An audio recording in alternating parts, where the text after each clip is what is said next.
I wanted a neutral pumpkin, so I used paper sacks instead of newspapers.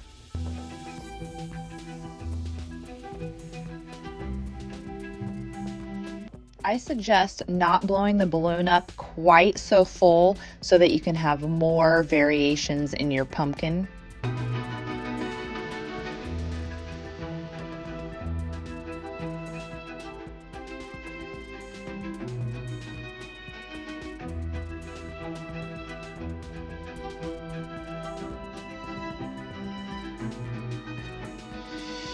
You want to make your paste basically pancake batter consistency.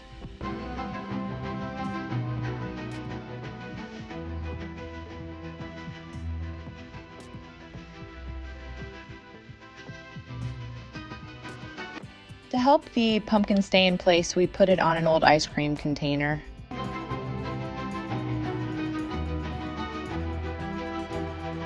I really wanted a neutral pumpkin, so that's why I used the paper sacks, but the paper sacks weren't going into the grooves very well, so we started using some newspaper since it's a little bit thinner, and all you're going to do is just completely coat the pumpkin. Here is another pumpkin that we are working on, and we are adding the second coat to it. This one is 100% newspapers. I left them in the ice cream tubs to dry, but I did have to flip them because the tub kept so much moisture in it. For the second layer on the first pumpkin, I learned that all I needed to do was cut thinner strips of the paper sack to get it to shape well over the pumpkin.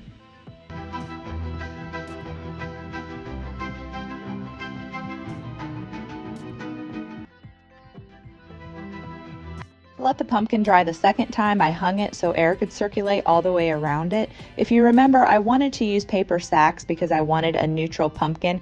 However, this paper mache stuff does not dry clear like Mod Podge does. I thought once I popped the balloon, it would fall down into the pumpkin, but it didn't. So I used a pin to kind of help hold it in place, and I ended up having to use an X-Acto knife because really the balloon did not want to pop.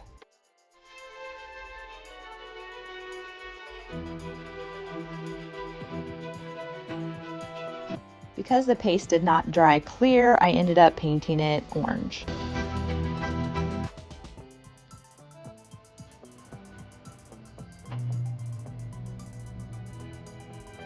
I thought I had a real pumpkin stem to use, but of course I couldn't find it, so I just went ahead and made one.